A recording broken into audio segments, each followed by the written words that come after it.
Yeah, there you are. Got you, got you. So, did you catch my interview with Thomas Markle? Yeah, I was just congratulating you on that. Way to go. You know, I I think the fact that Thomas Markle Sr. is still here is a miracle. Meghan Markle, the Duchess of Sussex, is known for her fairy tale romance with Prince Harry. But behind the scenes, there's a different story family drama. Meghan's relationship with her father's side of the family has been strained, to say the least. Enter Thomas Markle Jr., Meghan's half-brother, who recently gave an explosive interview. Thomas Jr. and Meghan share the same father, Thomas Markle Sr. However, they have different mothers and were raised separately. Despite the distance, their lives became intertwined when Meghan married into the British royal family. There were reports at the time around his heart attack and around the wedding, reports and concerns that, he could pass away of a broken heart. And we see the way that Harry and Meghan treated Queen Elizabeth in her twilight years. It was cruel. It was unfair. In Harry and Meghan's docuseries on Netflix reality show, she basically describes her father as deceased. She says that she's lost her father and now Prince Harry's lost his father too. Both of those men are just a phone call away. And I know that Thomas Markle Jr. has been critical of his sister, but I think that hurt people, and kindness costs nothing. And if you can invite George Clooney, who doesn't know you from Adam, on the street, then you can invite your DNA half siblings to your wedding. This was a one-time event. It wasn't going to hurt anyone. And I understand that a lot of the criticism stems from protecting his father, who, again, I can't stress enough, that he's been through so much health-wise, and B, his feelings are hurt because she's not treated their family fairly. Yeah, exactly right. Now, what I felt was fairly new is a fascinating conversation. And you get a feeling about some people. I just felt that Thomas Markle Jr. came across as a pretty regular, straight guy. He seemed like a very likeable guy, normal guy, from a typically mixed-up American family, somewhat bemused about the way his half-sister is treating the rest of the family. The spotlight intensified existing tensions, and public spats became commonplace. This latest interview is just another chapter in their complicated family saga. It raises questions about loyalty, forgiveness, and the price of fame. One thing is certain: the Markle family dynamics are far from simple. And what I thought was a fairly new line was the fact that, we always thought that Meghan's sort of not getting Thomas Markle Sr. to attend the wedding was all to do with the fact that he'd done these pictures with the paparazzi and that she was upset by it. He wasn't very well as well. But Thomas Markle Jr. told me that Meghan told their father, Thomas Markle Sr., disown Tom and Samantha if you want to come to my wedding. As Thomas said, what was it? He said, who tells their parents to disown their other kids? So Thomas Markle Sr., according to Tom, was told by Meghan, if you don't disown your half-brother Thomas and your half-sister Samantha, you can't come to my wedding. As Thomas said, who tells their parents to disown their other kids? It's extraordinary.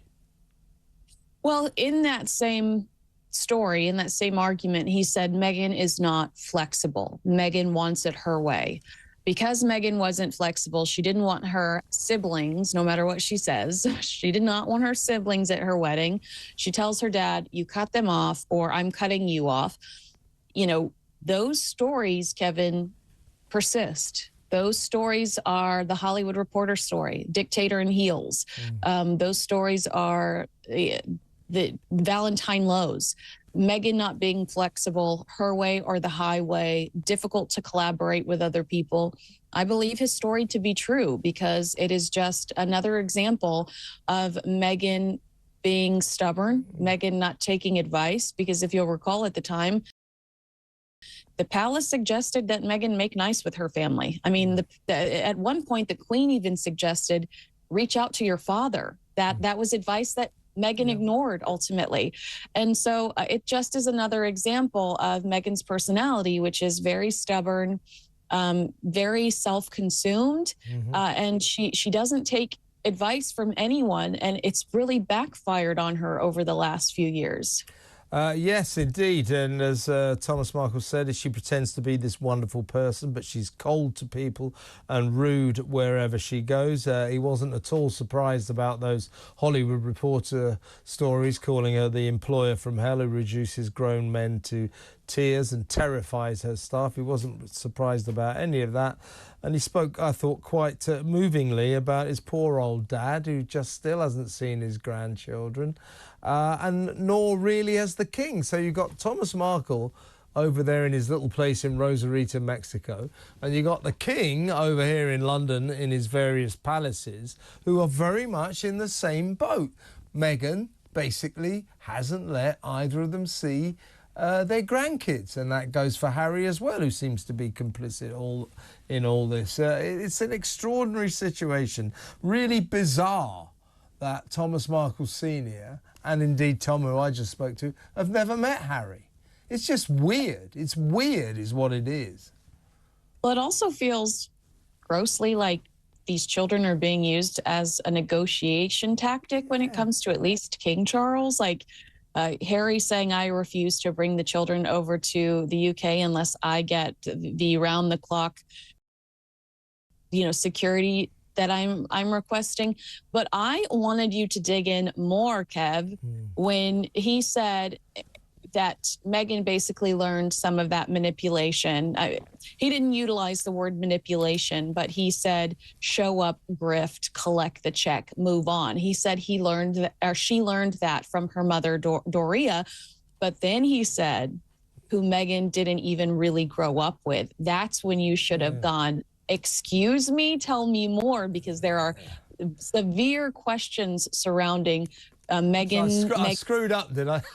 No, you didn't screw up. But my jaw dropped, and I was like, no, go there, because there are real questions surrounding where Doria went while Meghan was young, and the reason why that is newsworthy is because Meghan continues to try to rewrite her history, and that is it's you can't do that. She will tell you herself that she is a historical figure. Well, then there needs to be some honesty, and you cannot continue to try to rewrite your history. You have two siblings. You have two half siblings that you grew up with. They babysat you. You watched Married with Children together while your dad was working on the set.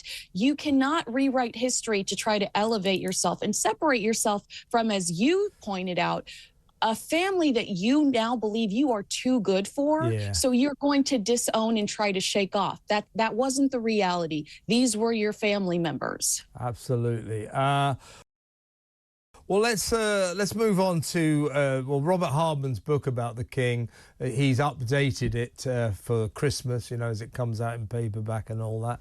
And he's added some pretty sensational material. Of course, part of it is the fact that King Charles has now cut Prince Andrew off financially, axed his £1 million a year allowance and won't pay for his security brief anymore, and is trying to get him out of the Royal Lodge. So that's one aspect of it. But the other updated aspect in this book is that courtiers and staff, palace staff over here in Britain, remain in a seething state of fury. But going into exactly what you just said, Kinsey, the way Meghan tries to rewrite her own history, as the Queen put it, recollections may vary. So Harry and Meghan painted this picture that when they were in Britain, the courtiers and the staff didn't want to know, were very cruel, ignored them, get on with it, stop moaning and all this kind of stuff. And what they're angry about is they went to the ends of the earth to help Meghan and Harry, to help Meghan adapt.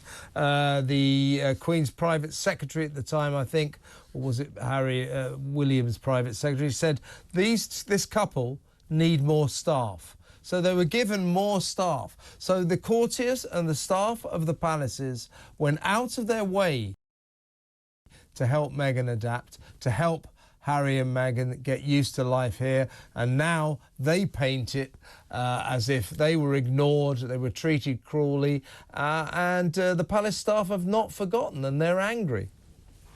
Yeah. So what's so interesting about this is Meghan, specifically in Oprah and the Netflix series. In the Netflix series, she uses the sentence that she was like fed to the wolves, thrown to the wolves.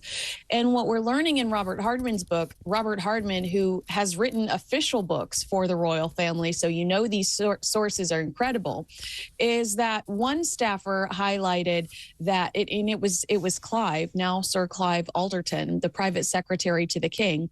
He said that if they could get this right for Prince Harry and Meghan Markle, they'd be creating a blueprint for future younger sons for generations. Right, yeah. So their objective was to really take Harry and Meghan and create a new path for future generations. That is not being ignored. That's not being thrown to the wolves.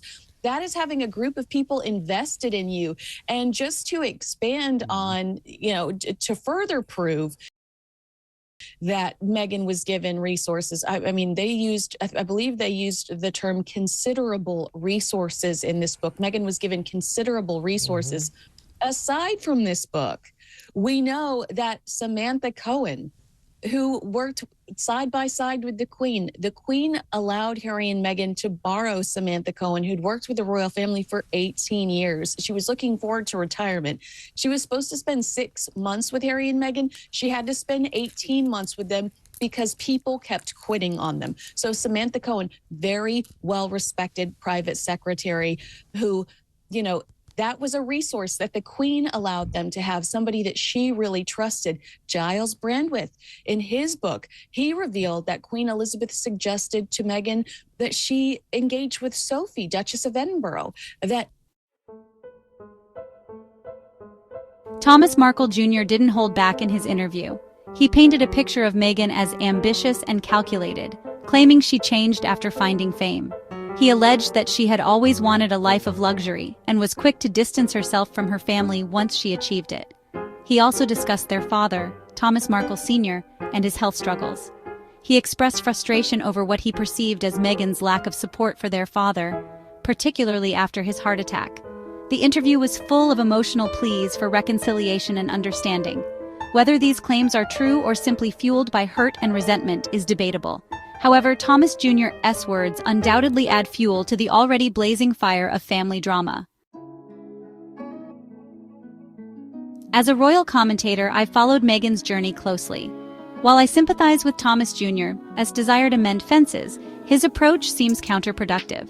Publicly airing grievances rarely leads to positive results, especially when dealing with a family as private as the royals. Meghan has the right to set boundaries and protect her peace. Family dynamics can be incredibly complex, and it's not our place to judge her choices. However, I do believe that communication is key. Perhaps a more private approach, away from the glare of the media, could be more effective in healing old wounds. Ultimately, this situation... Sophie could help her navigate this new world, and it was Meghan that rejected the Queen's suggestion and said, I don't need Sophie, I have Prince Harry. So we know of several instances where Meghan was offered help. And like you said, somebody might hear this and go, old news. But the objective in these stories is to say there are two sides to every story.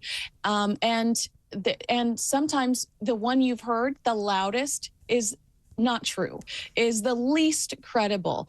And a lot of these people want to fight for the palace. They want to fight for their credibility, and they don't believe that Meghan's victimhood narrative is authentic. They don't believe it's fair, and they want to correct the record. And the record's really only been set by Harry and Meghan, who won't stop talking. And The Sun carrying a story in exclusive right now saying that Charles cut Andrew off, as we were just discussing, because, and I quote, he's just like Harry and Meghan Markle. He does nothing to help the royals. And that's true, isn't it? I mean, Harry has, well, not only has he done nothing to help the royals in the last 3 or 4 years, he's done a lot to harm them. So the king looks to me as if he's fed up with his son, Harry, and fed up with his brother, Andrew, basically for being parasites who do nothing for the royal family. Well, you know, Prince Harry's sitting somewhere in Montecito right now, jealous that Andrew got by as long as he did. Because while we're sitting back going, wow, Prince Andrew got cut off, think about how much longer Prince Andrew got to enjoy the perks, how much longer he did than Prince Harry did. It's about time. Prince Andrew is a waste of resources. He contributes very little. You know, I think both you and I have spoken to people that worked within the royal fold that said he was not a very nice character to them. So aside from, you know, not contributing today, he also wasn't a great mascot for the family. He wasn't a great ambassador for the family, whether somebody was sweeping the floor or he was shaking hands with a world leader. People typically had something pretty negative to say about him. So I understand the king wanting to distance himself and not continue to help him financially do whatever this is that he's doing. Horseback counting planes. Is that what you said he does? Yeah, no, it's plane spotting. Yeah, I grew up not all that far from Windsor, certainly quite near Heathrow Airport, and that's what kids do. Kids plane spot. I always thought it was a very boring thing to do, but I went along for the ride. But trust me, most plane spotters, you know, they kind of grow out of it when they're about 12. So Andrew's a bit old for it all, really, but that's what he does apparently at Windsor. Looks up at planes, writes down the registration numbers. What fun. How do you think Harry will take it, Kinsey, being bracketed with Andrew as, you know, the two useless members of the royal family who actually don't do much for it but do it a lot of harm? How do you think Harry will take it that his father is bracketing him with his wicked Uncle Andrew? Well, you know, Prince Harry did it to himself. He wrote an entire book destroying the Prince and Princess of Wales because Catherine didn't want to share her lip gloss with his wife. I mean, I don't want to share DNA with a stranger, especially a stranger that's been around Los Angeles, California. Have you heard of the casting couch? But you know, Prince Harry, not one word about what Prince Andrew's association with Jeffrey Epstein. Isn't that bizarre that he can spend hundreds of pages complaining about Prince William being wary of his new girlfriend, breaking a dog bowl in a necklace, sharing private text messages from Catherine, the Princess of Wales, but he doesn't touch on the biggest, most damaging royal story to hit this family since the abdication? I mean, that Prince Harry, you've done this to yourself. If you could have separated yourself from Prince Andrew by like addressing this in some way, shape, or form. The fact that he hasn't is strange to me. You'll be so critical of everyone else about such petty little things, but you won't say, I think it's pretty gross that my uncle was associated with a pedophile. Yeah, and the story came out also that the king for a long time now has not been taking Harry's calls. Clearly doesn't take Andrew's calls. The king has come to a point where, you know, he's suffering. He's suffering from cancer. You know, he's not a young man. I just think he's thinking life is too short to waste my time worrying about these two idiots, Andrew and Harry. I think he's come to the point where he just cut them off. You know, so Harry, good luck with the rest of your life, but I don't think your dad particularly wants to know anymore. One last question, Kinsey, before we're going to talk tomorrow, aren't we? Can I buy anything yet from American Riviera Orchard, Meghan's lifestyle site? Can I get a towel or some cutlery or something like that? There are new hiccups when it comes to the trademark and Meghan's chosen publication, The Cut. Remember, Meghan reached out to The Cut. She allowed them to interview her. They have actually been teasing her lately about what a failure the American Riviera Orchard launch was. So she's got to be more careful when it comes to picking and choosing the media outlets she works with. Indeed. Well, you work with us, and I'm really glad about that. And we'll talk tomorrow, Kinsey. Always a pleasure. Fantastic stuff. Kinsey Schofield there.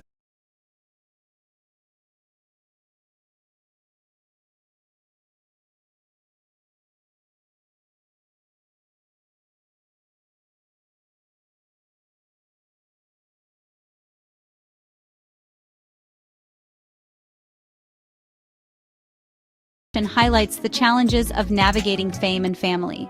It's a delicate balancing act, and there are no easy answers. The public remains divided on the Markle family feud. Some sympathize with Meghan, viewing her as a victim of her family's relentless pursuit of the limelight. Others side with her father and half-siblings, believing she has turned her back on her roots. Social media is abuzz with opinions, with hashtags like #TeamMeghan and #SupportThomas trending alongside each other. This latest interview will undoubtedly spark further debate and scrutiny. The constant negative headlines cannot be easy for Meghan and Harry to navigate. It's a stark reminder that even in the world of royalty, family matters can be messy and deeply personal.